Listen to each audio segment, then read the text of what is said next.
Hey, Dave Breslow back here with you today, and today's golf tip, I want to talk to you about a really important mental key. It's called reference points. You see, our minds really love reference points, and many times when we're out on the golf course and we don't have anything to link to up here, that's when we start going south and things start going downhill and the train goes off the tracks. So here's a really cool tip and exercise you can do to create your own reference points that you can now take out onto the golf course and use at any time you choose to. Here's the way it works. Go to the driving range, take your normal golf swing. Everybody has a rhythm. You've heard about rhythm. Rhythm is hugely important in the game of golf, as it is in most sports, and actually it is in life too. Everybody has a natural rhythm. You know when you're in it, and you know when you're out of it.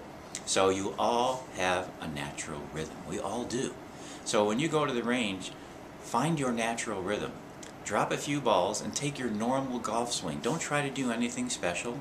Just take your normal rhythmical golf swing, the one that you know feels good. And we're going to use numbers. We're going to use 3, 5, and 7. So find your normal golf swing and you're going to assign the number 5 to that rhythm. Then I'm going to ask you to swing a little bit harder. You know what happens when we usually try to crush a shot on the golf course, right? We tighten up and we tense up and we swing kind of awkward and we get just the opposite of what we want. So for this drill, swing a little bit harder and assign that the number 7. So 5 is your normal swing, your normal, perfect, comfortable rhythm. 7 is a little bit harder than that. Now this is not scientific. Just take a swing that's faster than a 5. You'll know what that feels like. Assign that a 7. Then take a swing a little bit slower than a 5, your normal rhythmical swing. Assign that a 3. So now you have 3, 5, and 7. And there are times on the golf course when you may use any one of those swings. But what's really cool about this is you hit enough golf balls at the range. So for each number, I'm going to ask you to hit 10 golf balls just to start to get the reference point. Because your mind now starts to get a reference point and goes, oh, if it could speak, it would be saying, oh, I know what a 5 is. 5 is that rhythm that feels this way. And then when you assign 7, oh, I know what that 7 is. That's when I'm swinging a little bit faster and I know what that feels like and I'm comfortable with that. Or you assign 3. I know what that 3 feels like. It's a little bit slower than my normal average swing, but I know what that is. So you are constantly training your mind to be comfortable with the number and have a reference point. I know what a 3, I know what a 5, I know what a 7 is. And so your body then corresponds to that and responds by demonstrating that particular swing that you rehearsed at the driving range. This really works.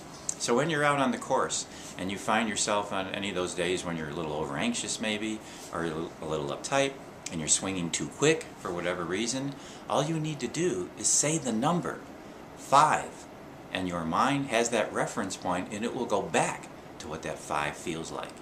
And all of a sudden you'll be back into rhythm. It's one of the quickest ways to get yourself back into a good rhythm that I've ever seen. I've seen a number of tools out there, but this reference point idea seems to be one of the quickest ways that I've found to be true, and a lot of golfers really like it. So give it a shot. Go to the range, get your numbers, get them assigned to what's comfortable for you, 3, 5, and 7, 5 being your normal average swing. Take that out to the golf course, and anytime you find yourself out of rhythm, assign the number that works for you. Or if you want to go for a little more, plant that 7 in your mind and it'll know exactly what that means for you. And you'll be able to duplicate that kind of rhythmical golf swing. So good luck with this. Have fun with it. Take it out to the golf course, practice it at the range a little bit, take it out and see what it's like. Dave Breslow back here with you once again. Great to be here. And as always, leave a message and let's get involved in a chat in cyberspace. Thanks again for being here. Talk to you soon.